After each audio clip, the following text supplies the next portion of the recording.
No capítulo de terça-feira, Mércia, astuta e determinada, consegue resgatar o pendrive que contém informações comprometedoras sobre a desapropriação da comunidade. Para não ser descoberta, ela se esconde rapidamente quando percebe a aproximação de Rudá e Luma. A dupla, sem perceber sua presença, continua discutindo sobre os próximos passos para enfrentar as injustiças. Enquanto isso, Moema, sempre cautelosa, afirma que só irá comemorar quando a gravação do pendrive estiver nas mãos da polícia. Sua postura firme inspira confiança, mas também reforça a gravidade da situação. Para ela, nada menos que a justiça será aceitável. Em outro cenário, Volney leva Hugo para casa, tentando acalmar o rapaz após um dia tumultuado. Ao mesmo tempo, Berta e Tomás surpreendem Evelyn ao ouvi-la dizer, sem perceber que estão por perto, que Marlete não é sua mãe verdadeira. A revelação deixa ambos atônitos e traz à tona questões que Evelyn tentava esconder. A situação entre Evelyn e Tomás se complica ainda mais quando Berta, preocupada com as possíveis implicações desse segredo, sugere que o casamento entre eles não aconteça. A ideia causa preocupação em Lady, que vê o relacionamento como uma oportunidade para fortalecer os laços familiares e garantir um futuro mais estável para todos. Enquanto isso, Rudá expressa sua gratidão a Luma pelo apoio incondicional, mesmo em meio às dificuldades. Porém, a tranquilidade é momentânea, pois Moema começa a desconfiar do conteúdo do pendrive e do que ele pode revelar. A suspeita deixa Rudá desesperado, temendo que algo importante tenha sido alterado ou comprometido. Os acontecimentos seguem se desenrolando, com cada personagem enfrentando dilemas e decisões que prometem mudar o curso de suas vidas e trazer à tona segredos há muito tempo escondidos. Hugo não consegue esconder a crescente desconfiança que sente em relação a Diana. Ele anda de um lado para o outro dentro de casa, o nervosismo tomando conta dele a cada passo, como se algo estivesse prestes a explodir. Ele observa Diana com um olhar fixo, tentando encontrar alguma pista que confirme suas suspeitas. Finalmente não consegue mais se controlar e explode de vez. Você está escondendo algo de mim, Diana. Não sei se tem algo a ver com o Volney, mas tenho a impressão de que você está envolvida com ele ou com outra pessoa. Está me escondendo alguma coisa, eu sei disso. Diana, atônita com a acusação, se sente profundamente ofendida e rebate de forma incisiva. Isso é um completo delírio da sua parte. Eu nunca te dei razão para pensar uma coisa dessas. Porém, Hugo não recua. Seu olhar se torna ainda mais intenso, e ele começa a listar algumas mudanças recentes no comportamento de Diana, que ele não consegue ignorar mais. A discussão vai ganhando força até que, em um ato impulsivo de raiva, Diana levanta a mão e acerta um tapa no rosto de Hugo. O som do impacto ecoa pela casa. Ela então se vira e sai de casa, batendo a porta com força, deixando Hugo completamente atordoado e incapaz de processar o que acabou de acontecer. Em estado de choque, Hugo fica parado no lugar, tentando entender o que levou a esse ponto. O que começou como uma simples discussão se transformou em algo completamente inesperado. O silêncio que se segue parece pesar no ar. Não demora muito para que Volney apareça, entrando pela porta sem ser convidado e com um sorriso sarcástico provoca Hugo. Desse jeito você está indo pelo caminho certo para acabar perdendo a Diana de vez.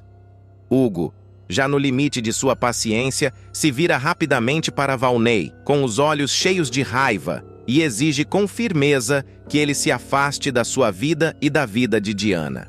A tensão entre os dois cresce, os ânimos se inflamando ainda mais, mas Volney, com uma postura arrogante, sugere de maneira desdenhosa que Diana merece algo muito mais do que o que Hugo pode oferecer. Hugo, furioso, bate a porta com força, tentando processar e lidar com o impacto das palavras de Volney. Ele sabe que algo está profundamente errado, mas não consegue entender o que exatamente. Enquanto isso, na casa de Fátima, O clima também é de alta tensão.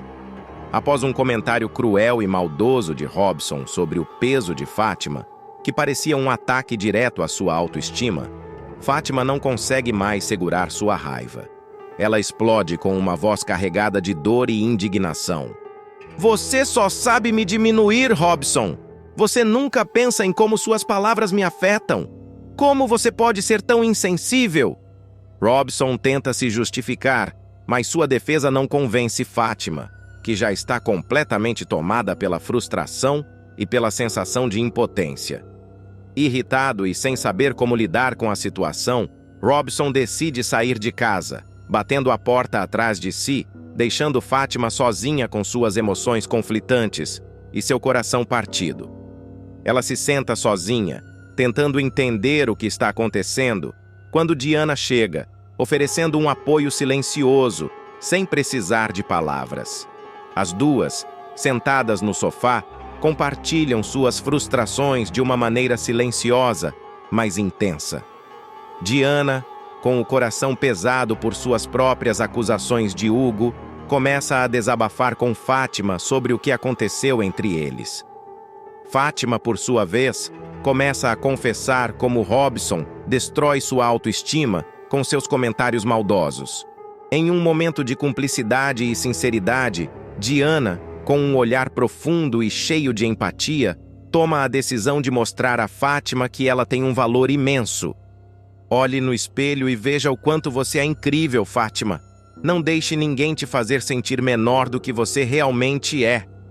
As palavras de Diana tocam o coração de Fátima de uma maneira profunda e inesperada.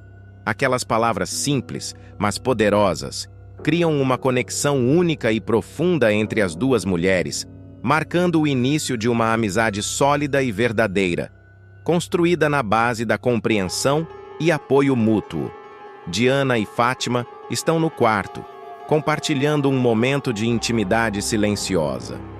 As duas estão sentadas na beira da cama, cada uma mergulhada em seus próprios pensamentos, mas ao mesmo tempo sentindo uma conexão profunda e inesperada entre si. Os olhares que trocam são carregados de significado, refletindo algo que nunca haviam experimentado antes. Você nunca me olhou desse jeito antes, diz Fátima, a voz hesitante, mas cheia de uma sensação nova e tocante. Diana, visivelmente nervosa e um pouco perdida em suas próprias emoções, confessa. Hoje, parece que algo mudou. Não sei como explicar, mas tudo está diferente. A tensão no ar é palpável, e a proximidade entre elas vai crescendo naturalmente, como se nenhuma das duas fosse capaz de resistir ao que está acontecendo. Elas se permitem, sem pressa ou pressões externas, explorar esse sentimento novo e inusitado que surgiu entre elas. Há uma fragilidade, mas também uma força nesse momento, algo que está além da compreensão imediata de ambas. Enquanto isso, Hugo, ainda perturbado pela conversa com Volney e pelas acusações contra Diana, decide que precisa encontrar a mulher com quem compartilhou tantos momentos. A desconfiança que cresce dentro dele é insuportável, e ele sente que precisa de respostas. Ele sai de casa decidido a encontrar Diana e esclarecer as dúvidas que o atormentam. No caminho, ele encontra Robson, que, sem perceber a gravidade da situação, menciona casualmente que Diana está na casa de Fátima. Movido pela desconfiança e pela necessidade de descobrir mais, Hugo decide ir até lá. Quando chega à casa de Fátima, ele percebe que a porta está entreaberta, o que aumenta ainda mais sua inquietação. Ele ouve vozes abafadas, mas não consegue identificar quem está lá dentro. Sua curiosidade e raiva o impulsionam a subir as escadas, sem imaginar o que encontrará. Ao abrir a porta do quarto de Fátima, Hugo fica paralisado. O que ele vê diante de seus olhos é um choque absoluto. Diana e Fátima estão trocando carícias no rosto, um gesto de afeto inesperado. A cena é tão desconcertante para Hugo que ele não consegue processá-la de imediato. "Eu não acredito no que estou vendo!" ele exclama em voz alta, antes de desmaiar de vez, a tensão e o choque sendo demais para seu corpo suportar. Diana e Fátima entram em pânico ao perceber o que aconteceu. Ambas se apavoram ao ver Hugo desacordado no chão e, em um reflexo desesperado, tentam reanimá-lo. Elas o colocam na cama de Fátima e, ainda sem entender completamente como chegaram a esse ponto, tentam acalmar-se e pensar no que fazer a seguir. O silêncio é pesado e a angústia toma conta do ambiente.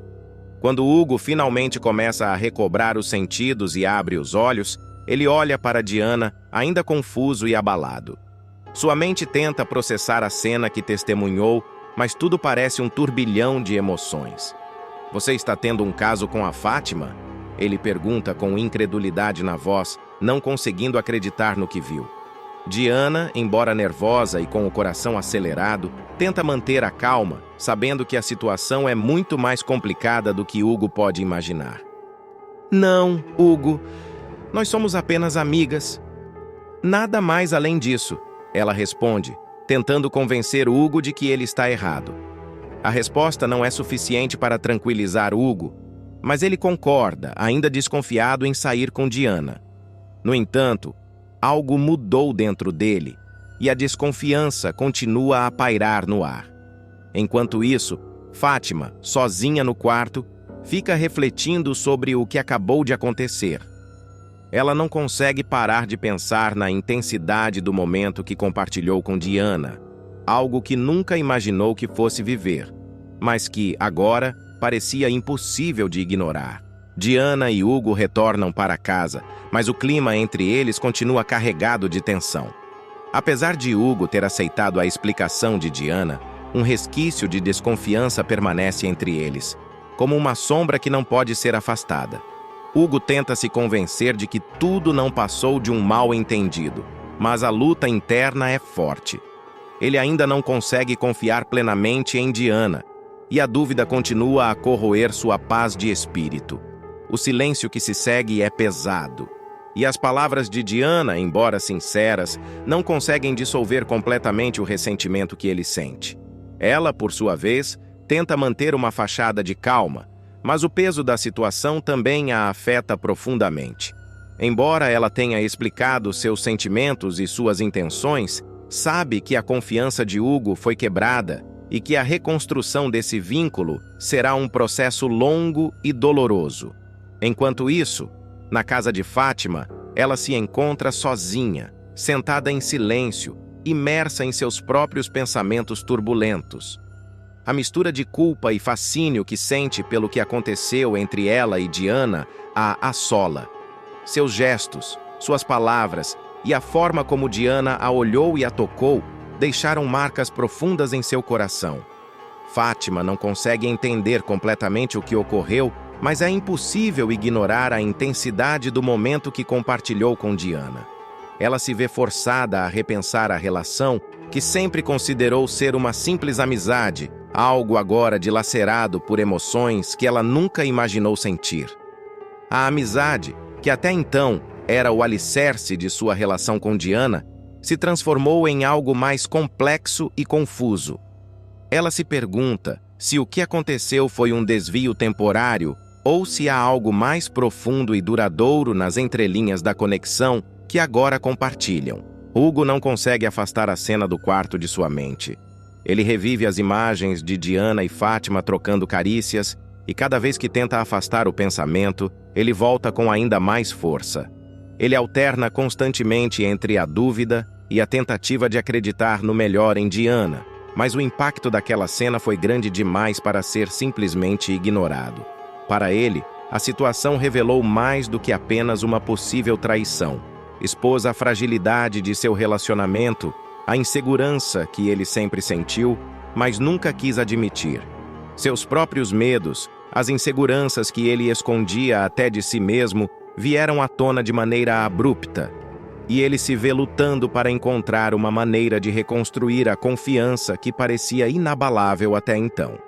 A situação o forçou a confrontar suas próprias fraquezas e as falhas no relacionamento que ele nunca havia percebido antes. Na casa de Fátima, o clima também continua carregado. As palavras de Diana ainda ecoam na mente de Fátima, desafiando-a a repensar a maneira como ela vê a si mesma e suas próprias necessidades emocionais. O reflexo que ela vê no espelho não é apenas o de uma mulher comum, mas o de alguém que agora carrega uma força nova, algo que Diana enxergou nela e que ela, até então, não sabia que existia. A conexão que as duas compartilharam agora ultrapassa os limites da amizade e se transforma em algo mais profundo, algo que Fátima não pode ignorar. As incertezas, as emoções conflitantes e o turbilhão de novas possibilidades tomam conta de sua mente, tornando cada passo em direção ao futuro mais difícil de dar. Enquanto isso, Hugo e Diana enfrentam a árdua tarefa de reconstruir a confiança em um relacionamento que, a partir daquele momento, nunca mais será o mesmo. Eles sabem que a jornada à frente será cheia de desafios, mas também sabem que, se conseguirem superar os obstáculos, poderão redefinir o que significa estar juntos. No entanto, as cicatrizes que ficaram podem ser permanentes, e as perguntas sobre o futuro permanecem sem respostas. Isis e Lady, sempre alinhadas em seus planos traiçoeiros, começam a conspirar juntas para desmascarar Marlete Trezoitão. Tudo começa de forma inesperada, quando Berta, sem perceber o impacto de suas palavras, menciona casualmente sobre as joias preciosas guardadas no cofre da família.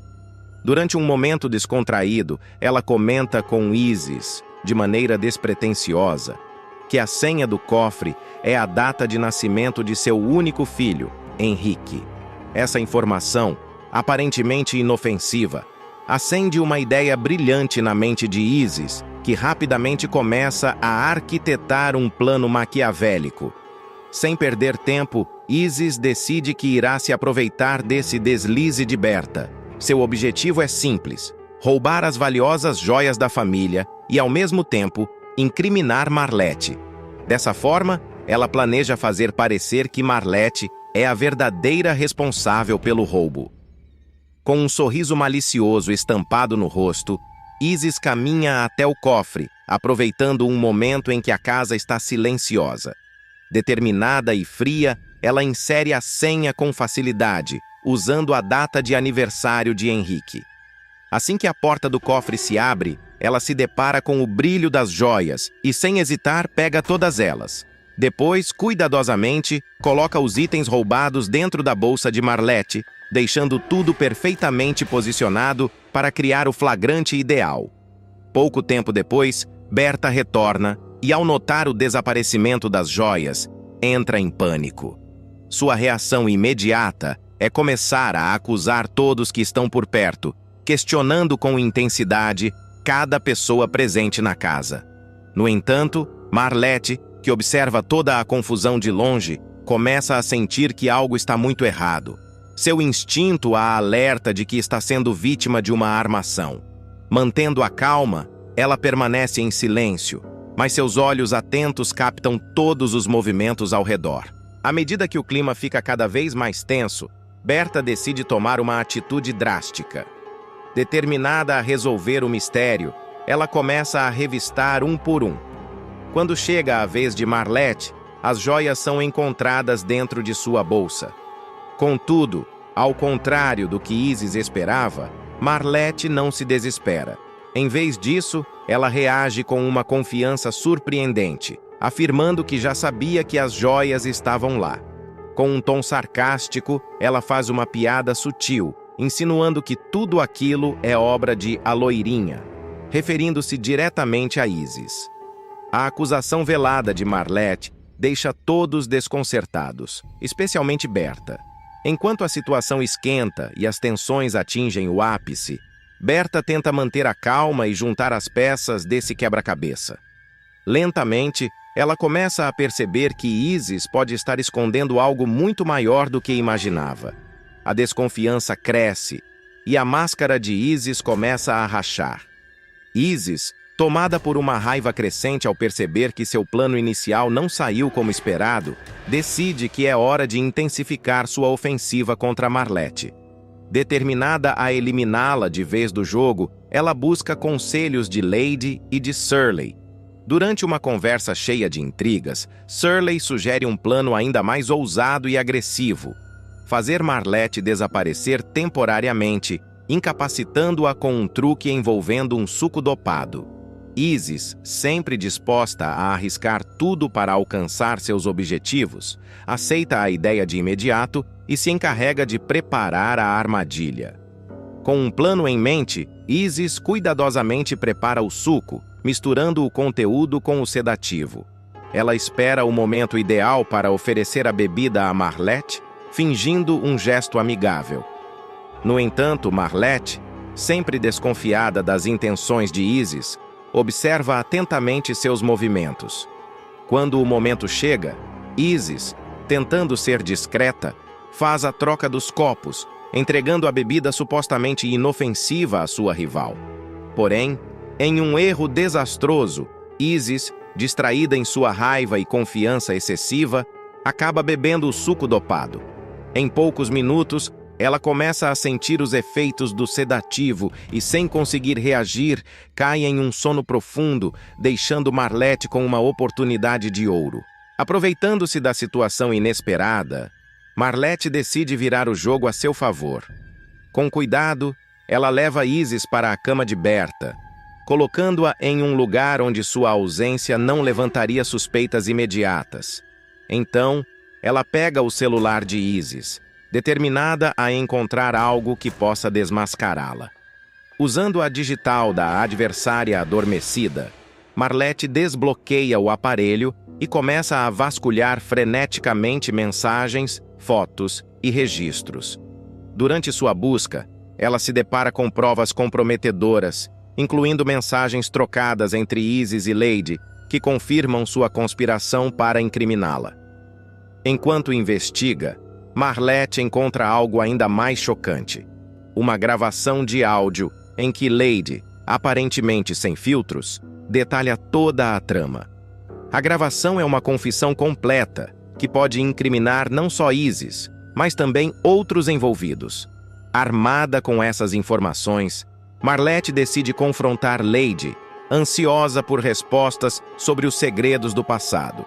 Durante o confronto, Marlette questiona Lady com firmeza, forçando-a a revelar como conseguiu colocar sua família dentro da casa de Berta e manipular a situação ao longo do tempo.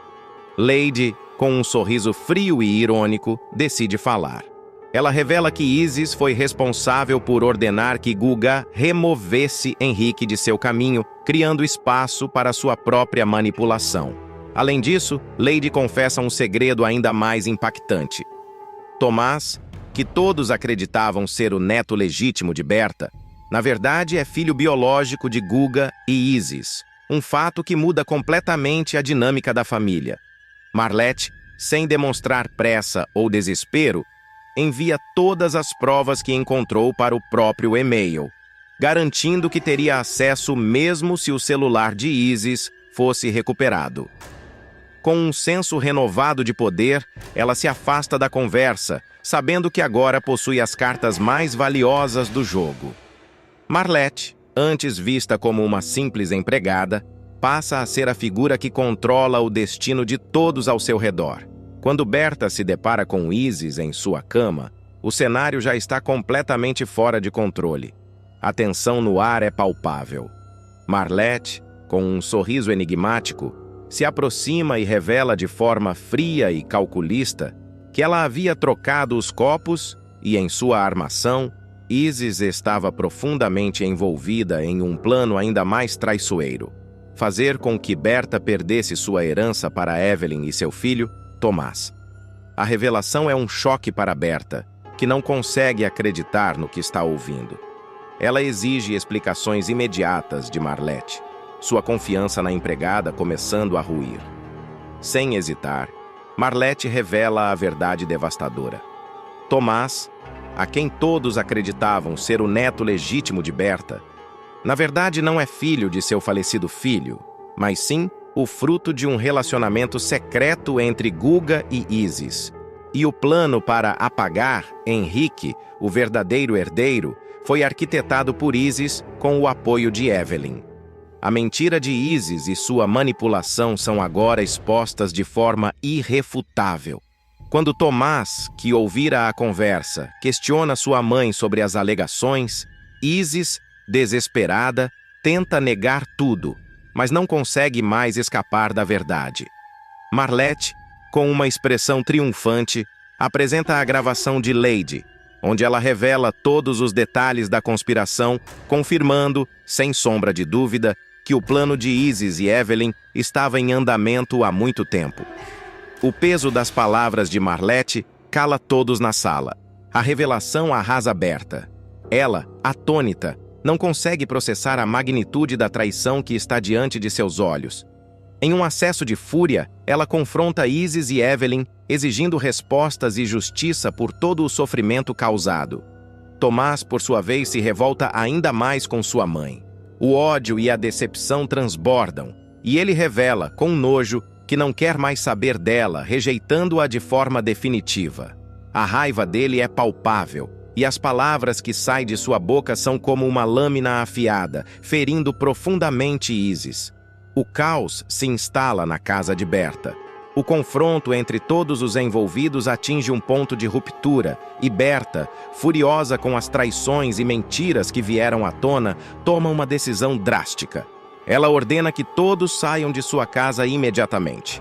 No calor do momento, chama até mesmo a polícia para garantir que os culpados sejam levados, sem espaço para mais manipulação ou engano. Evelyn, desesperada, tenta se aproximar de Tomás, pedindo perdão por tudo o que fez, mas é rejeitada com raiva e desprezo. Tomás, em um ato de rebeldia, deixa claro que não quer mais nenhuma relação com sua mãe. O clima de tensão e frustração é insuportável. Berta, com o coração partido, se vê diante de uma escolha difícil.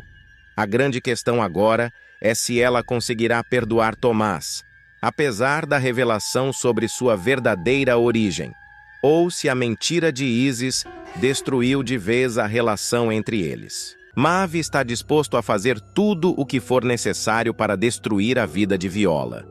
No entanto, seu plano ardiloso de desapropriar parte de uma comunidade, caiçara para a construção de uma estrada, tem o potencial de sair pela culatra e prejudicar não só as pessoas da comunidade, mas também seu próprio império empresarial, ameaçando a falência de seu resort.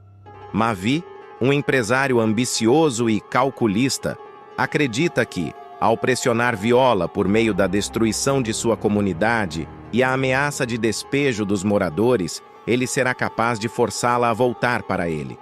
Seu objetivo é que, em um momento de desespero, Viola recorra a ele para ajuda e, assim, ele possa restabelecer seu poder sobre ela e retomar o controle do relacionamento. Em uma conversa com Iberê, Mavi revela sua estratégia de vingança, afirmando que Viola, vendo sua vida ser devastada, se humilhará para pedir sua ajuda. O vilão planeja usar esse momento para aumentar seu poder de barganha e, assim, forçar Viola a reatar o relacionamento, convencendo-a de que ele é a única pessoa capaz de ajudá-la. A ação de Mavi começa a tomar forma quando os moradores da comunidade caiçara começam a receber notificações de despejo, criando um clima de apreensão e revolta. A medida, que deveria ser um golpe certeiro contra Viola, acaba desencadeando uma série de eventos que ameaçam não apenas a vida dos caiçaras, mas também o futuro financeiro de Mavi e seus negócios.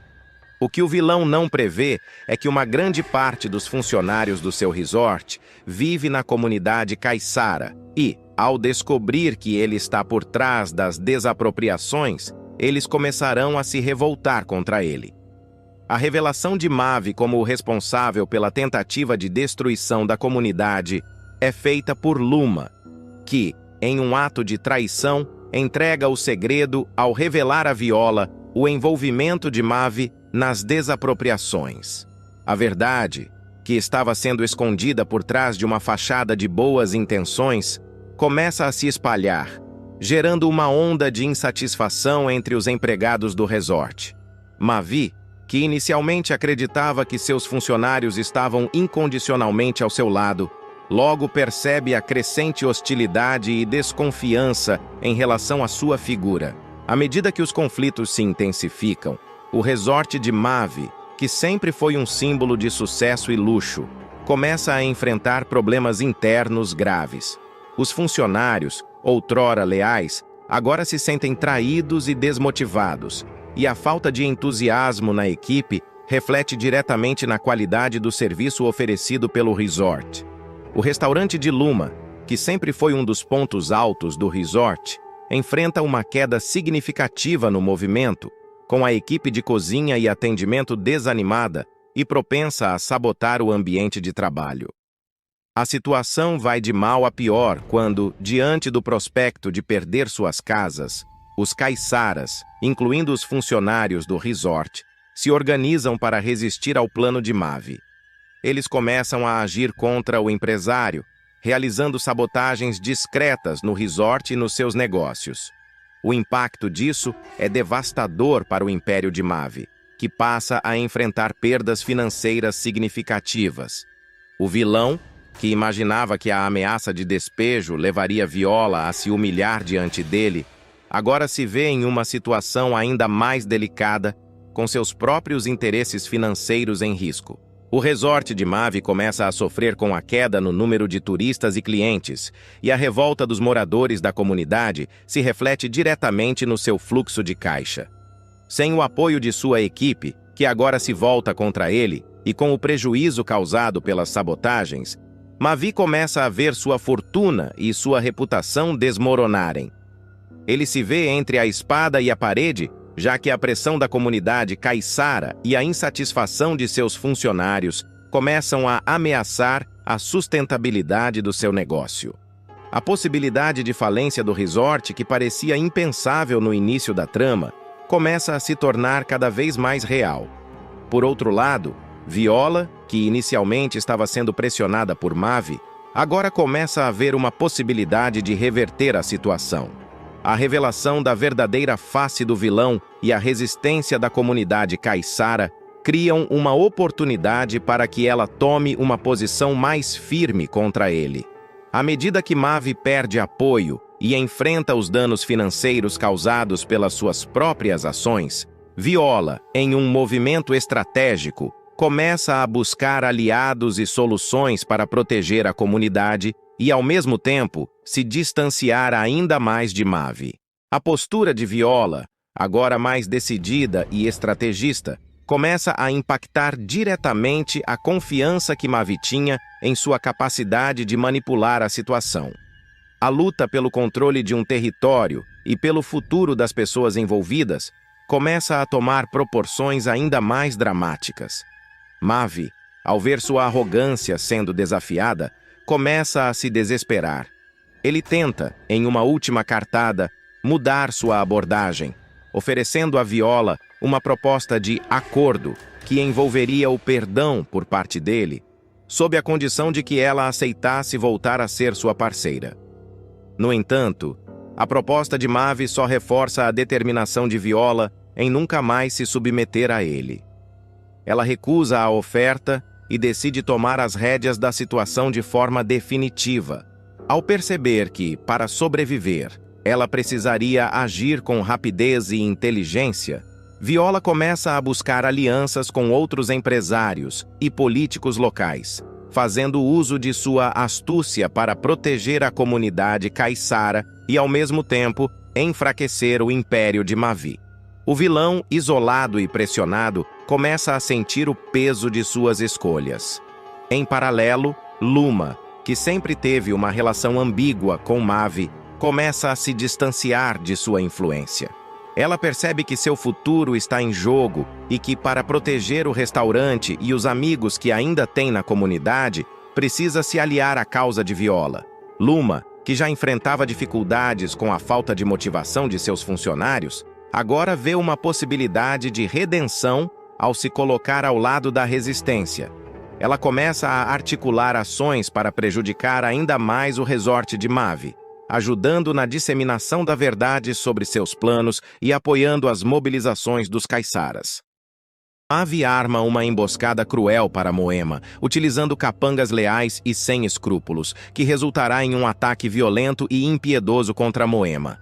Gravemente ferida e já sem forças para resistir, ela encontra nos seus últimos instantes de vida a determinação para fazer um pedido comovente e inesperado a Rudá, seu sobrinho, deixando escapar segredos perturbadores e revelações que possuem o poder de transformar o futuro de todos ao seu redor.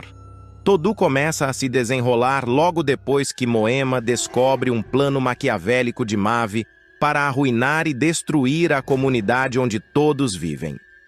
Tomada por uma indignação explosiva e incapaz de conter sua revolta, ela caminha apressada até a sala de estar, onde seu nervosismo transparece em cada movimento enquanto anda de um lado para o outro, visivelmente irritada e cheia de raiva.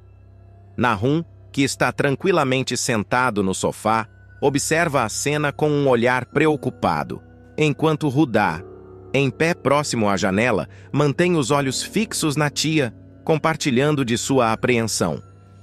Eu simplesmente não consigo acreditar que Mavi tenha tido a audácia desmedida de querer destruir a nossa comunidade inteira, exclama Moema, com a voz elevada e gesticulando vigorosamente com as mãos. Esse menino perdeu completamente qualquer senso de limites ou moralidade. Nahum, acostumado aos atos egoístas de Mavi, suspira profundamente, balançando a cabeça em sinal de resignação e lamentação. Não é surpresa alguma, Moema, responde ele com um tom de voz que denota cansaço. Mavi sempre foi assim. Ele só consegue pensar em si mesmo e não hesita em prejudicar qualquer pessoa ao seu redor, desde que isso sirva aos seus interesses egoístas e mesquinhos. Rudá, que até então estava calado, resolve intervir, trazendo à tona uma informação crucial. Ele está fazendo tudo isso por causa da viola e da lona cultural. Ele não consegue aceitar que ela tenha rejeitado a ajuda que ele ofereceu e agora está se vingando dela, como ele sempre faz quando é contrariado. Moema, surpreendida pelo que ouve, para abruptamente de andar e lança um olhar penetrante para os dois, como se tentasse compreender a profundidade da obsessão de Mavi. Então ele é ainda mais insano e desequilibrado do que eu pensava, conclui ela, com indignação e incredulidade. Ele está disposto a destruir as vidas de tantas pessoas inocentes apenas por causa de uma obsessão irracional pela viola. Nahum, percebendo a intensidade das emoções de Moema, tenta apaziguar a situação, mas ela já tomou sua decisão. Determinada e irredutível, ela declara com firmeza: "Eu vou atrás dele agora mesmo. Esse garoto precisa ouvir umas verdades que ninguém nunca teve coragem de dizer. E eu não vou descansar até que ele ouça tudo, mesmo que isso seja a última coisa que eu faça nesta vida." Moema, determinada e cheia de coragem, não dá ouvidos a nenhum dos apelos que lhe são feitos. Sem pestanejar, ela sai de casa com passos firmes, completamente decidida a enfrentar Mavi e expor todas as verdades que ele se recusa a ouvir. Nahum e Rudá trocam olhares carregados de preocupação, como se pressentissem as consequências graves que essa atitude impulsiva pode trazer. "Tia, por favor, isso é muito perigoso. O Mavi é imprevisível e nunca escuta ninguém. É melhor deixar isso para lá antes que algo pior aconteça", implora Rudá, com a voz repleta de alarme e angústia. Moema, no entanto, mantém um olhar firme e inabalável, como quem já tomou sua decisão. "Alguém precisa enfrentar esse monstro, Rudá. Se ninguém tiver coragem de falar a verdade, ele vai continuar achando que pode pisar em todo mundo e fazer o que bem entender", responde ela, com convicção. Rudá, ainda tentando argumentar, insiste: "Mas tia, você não entende que pode ser em vão? Ele não vai mudar, só vai piorar as coisas para você." Moema, no entanto, está resoluta e não se deixa abalar. "Pode até ser que ele não mude, Rudá", diz ela, com um brilho de determinação nos olhos. "Mas ele vai ouvir cada palavra que eu tenho para dizer, mesmo que isso me custe a vida. Nem que seja a última coisa que eu faça, Ele vai me escutar. Sem olhar para trás, Moema sai de casa em direção à cobertura de Mavi, deixando Nahum e Rudá tensos, quase paralisados pela preocupação. Enquanto isso, na cobertura luxuosa e fria de Mavi, o vilão está sentado confortavelmente em uma poltrona, analisando alguns papéis importantes com a tranquilidade de quem se sente no controle absoluto da situação. No entanto, essa calma é quebrada abruptamente quando Moema entra no local sem ser anunciada, carregando uma fúria que transborda em cada movimento. "Mas o que está acontecendo aqui? Você tá maluca?" exclama Mavi, surpreso com a ousadia, enquanto se levanta apressado da cadeira. Moema ignora completamente o tom irritado e imperativo dele. Com o dedo em riste e a voz carregada de indignação, ela começa a acusá-lo sem rodeios. "Você perdeu completamente o juízo, Mavi. Passou de todos os limites possíveis e imagináveis. Destruir a comunidade. Você não passa de um louco, um ressentido patético que só sabe espalhar ódio e desgraça por onde passa." Mavi, sem conseguir esconder a irritação, bufa enquanto aperta os punhos. Sua paciência claramente se esvaindo. "Sai da minha casa agora mesmo, Moema!" Ele ordena com uma voz grave, seus olhos carregados de ameaça. "Eu não vou repetir isso antes de perder de vez a minha paciência." Mas Moema, sem se intimidar, avança ainda mais, ignorando qualquer sinal de perigo. "Você acha que vai me assustar com essa pose de valentão? Pois fique sabendo que eu não vou sair daqui até dizer tudo o que você precisa ouvir. Sua obsessão pela Viola é doentia e destruir a comunidade inteira só para chamar a atenção dela é o comportamento de uma criança mimada e birrenta. E sabe o que você vai conseguir com isso, Mavi? Apenas mais desprezo e ódio da parte dela. É isso que você quer? Se afundar ainda mais nessa sua solidão?" Moema caminha pelas ruas do bairro com passos firmes, mas a mente cheia de pensamentos. Sua determinação de enfrentar Mavi e proteger tudo que ama a faz seguir em frente, sem perceber o perigo que a espreita. De longe, alguns capangas de Mavi começam a observá-la, trocando olhares e planejando a abordagem. Discretamente, eles seguem Moema, aguardando o momento certo para agir. Ao entrar em uma rua mais deserta e silenciosa, Moema finalmente percebe que algo está errado. Sentindo-se observada, ela para por um instante e olha ao redor. Mas é tarde demais. Os capangas se aproximam rapidamente, interrompendo seu caminho. "Ei, dona! Passa a bolsa agora!" grita um dos homens com um tom agressivo e ameaçador. Moema, com sua característica coragem e teimosia, segura a bolsa com firmeza, recusando-se a entregar. "Acham que vão me intimidar com esses gritos? Vocês não sabem com quem estão mexendo", diz ela, desafiando os homens com um olhar que não esconde seu desprezo. Os capangas se entreolham, surpresos com a resistência dela, mas não hesitam em escalar a violência. Um deles, sem pensar duas vezes, saca uma arma e aponta diretamente para Moema. Antes que ela consiga reagir, o homem dispara. O tiro ecoa pela rua deserta, atingindo Moema na barriga. A dor é instantânea e insuportável, e ela cai no chão, levando as mãos instintivamente à ferida em uma tentativa inútil de conter o sangue que começa a escorrer. Os capangas fogem rapidamente em um carro, deixando Moema ferida e sozinha, enquanto o som de pneus cantando quebra o silêncio do local. Logo, o barulho atrai algumas pessoas que estavam por perto. Gritos e murmúrios começam a se espalhar, chamando a atenção de Gael, um morador que reconhece Moema no chão. "Meu Deus, é a Moema! Alguém chama uma ambulância! Ela tá ferida, rápido!" grita Gael, correndo até ela com o coração acelerado. Ele se ajoelha ao lado de Moema, tentando confortá-la, mas percebe que a situação é grave.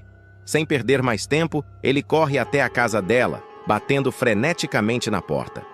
Quando Nahum abre, assustado, Gael mal consegue falar. "A Moema! Ela foi atacada! Está na rua ferida! Vocês precisam ir agora!"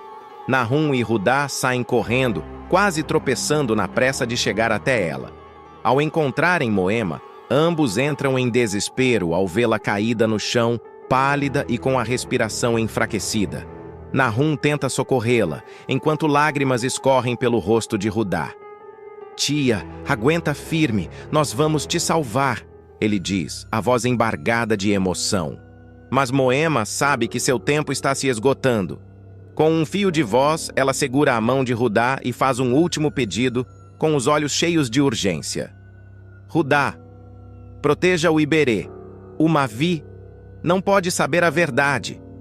As palavras dela, carregadas de mistério, deixam Rudá em choque, mas ele promete com toda a convicção que consegue reunir. "Eu prometo, tia, vou proteger o Iberê, custe o que custar." Antes de continuar com o vídeo, se inscreva no canal e comente quem é seu personagem favorito da novela.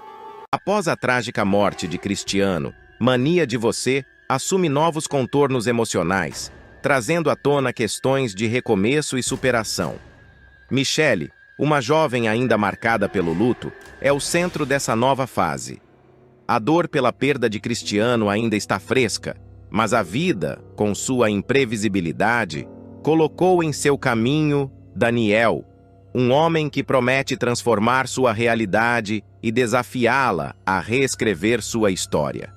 Daniel é apresentado como um dos personagens mais fascinantes da trama, não apenas por sua aparência marcante, mas também por sua personalidade encantadora. Para Michele, a presença de Daniel é como um raio de luz em meio à escuridão que envolvia sua vida desde a perda de Cristiano. Ela era assistente de cozinha no antigo restaurante de Viola, alguém acostumada a lidar com as demandas do dia a dia, sem grandes expectativas de mudanças drásticas. Mas o encontro com Daniel altera completamente essa dinâmica. O primeiro encontro entre os dois foi cheio de nuances. Daniel demonstrou um interesse genuíno por Michele, algo que a jovem não está acostumada a receber. Aos poucos, os olhares trocados tornam-se mais intensos, as conversas mais profundas e, antes que percebam, o envolvimento cresce, culminando em uma cena apaixonada que deixa claro que a química entre os dois não é passageira. Daniel, descrito como o homem mais lindo que Michele já conheceu, desperta nela emoções que ela acreditava estarem adormecidas para sempre. Enquanto Michele começa a se abrir para esse novo relacionamento, outros personagens ao seu redor também são impactados por essa transformação. A trama ganha profundidade ao explorar os dilemas internos de Michele. Apesar de estar encantada com Daniel, ela também enfrenta medos e inseguranças.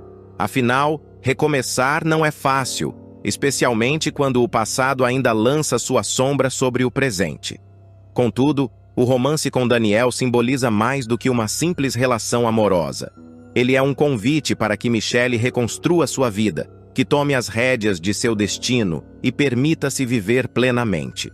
O pedido de casamento de Daniel marca um ponto de virada importante. Não se trata apenas de um gesto romântico, mas de uma afirmação de que Michele merece ser feliz novamente. O amor entre eles promete trazer novas emoções e reviravoltas para a novela, mantendo o público intrigado e ansioso pelo desenrolar da história. Mania de Você não é apenas uma novela sobre amores e desencontros. É uma história sobre superação, sobre como as pessoas podem encontrar forças para seguir em frente, mesmo quando tudo parece perdido. Michele, com sua coragem e determinação, simboliza essa luta. O romance com Daniel é apenas uma parte de sua trajetória, mas é significativo por mostrar que o amor pode surgir nas circunstâncias mais inesperadas e trazer consigo a esperança de dias melhores. Enquanto isso, os outros personagens também enfrentam seus próprios desafios, adicionando camadas de complexidade à trama. O público se vê envolvido não apenas pela história de Michele, mas também pelas histórias paralelas que enriquecem o enredo e tornam a novela ainda mais cativante. O relacionamento entre Michele e Daniel está apenas começando, mas já promete ser uma das histórias mais memoráveis de Mania de Você. À medida que os dois enfrentam os desafios que surgem em seu caminho, o público é levado a torcer por eles, a se emocionar com suas vitórias e a sofrer com seus reveses. Antes de continuar com o resumo, já clique no botão de gostei e comente de onde você está assistindo esse vídeo. Edmilson está prestes a enfrentar a maior virada de sua vida. Acostumado a viver de forma fácil e despreocupada, ele se vê forçado a lidar com as duras consequências de seus atos impulsivos e irresponsáveis. Tudo começa quando, num ato de desespero e falta de escrúpulos, ele rouba a própria filha. A queda de Edmilson é vertiginosa. O homem, que sempre se orgulhou de seu charme e lábia, agora se encontra completamente isolado e à mercê das próprias falhas. No entanto, o golpe mais doloroso vem quando ele percebe que sua ex-mulher, Du, está seguindo em frente. Ela começa a se envolver com Wagner, um homem com uma postura firme e que representa tudo o que Edmilson não conseguiu ser: responsável, trabalhador e confiável. Essa situação só faz aumentar o sentimento de exclusão e solidão de Edmilson.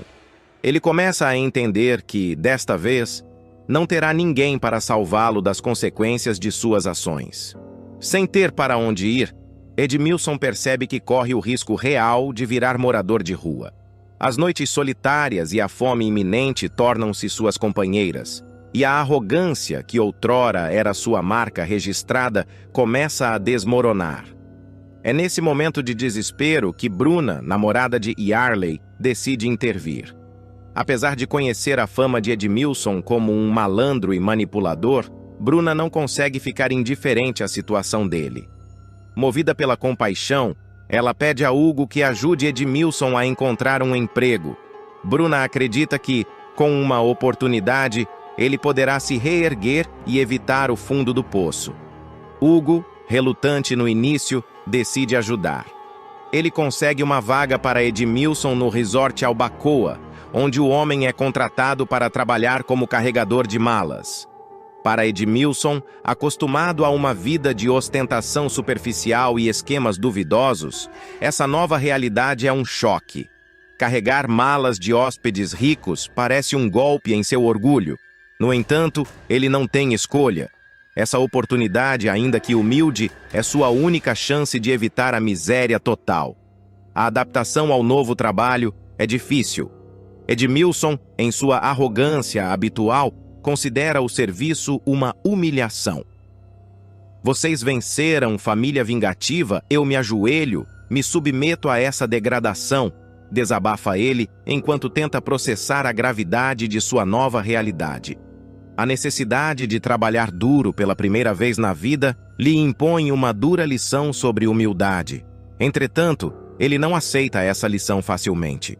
Constantemente, Edmilson reclama do trabalho, deixando claro para os colegas e superiores que se considera acima da função que lhe foi dada.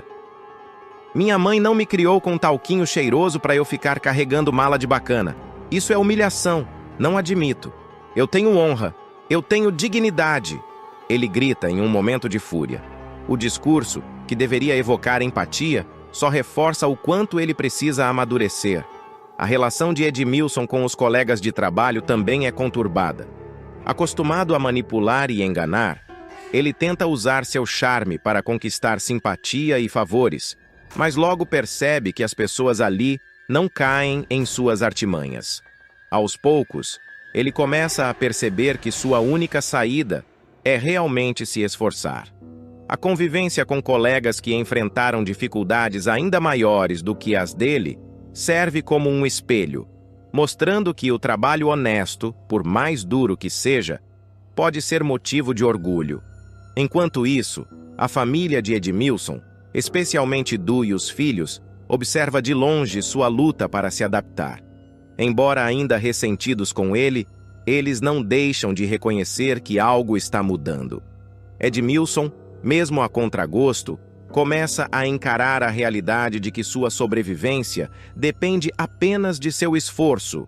Ele percebe que precisa trabalhar, não apenas para garantir sua subsistência, mas também para tentar reconquistar a confiança e o respeito da família.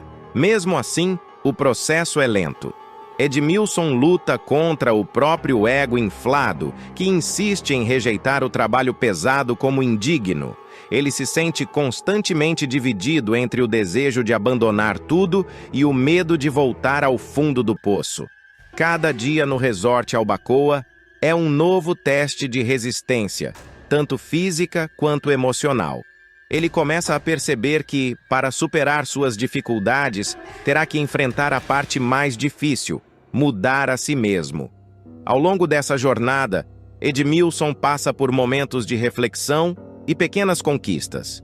Ele aprende, por exemplo, a valorizar o esforço das pessoas ao seu redor e começa a entender que o trabalho honesto é, de fato, algo nobre. Embora ainda mantenha sua tendência de reclamar e dramatizar, Edmilson dá sinais de que está, finalmente, aprendendo uma valiosa lição sobre humildade e responsabilidade. A vida, que antes parecia uma grande festa, agora se revela como um campo de batalha, onde ele terá que lutar diariamente para conquistar seu espaço e recuperar o respeito daqueles que perdeu ao longo do caminho.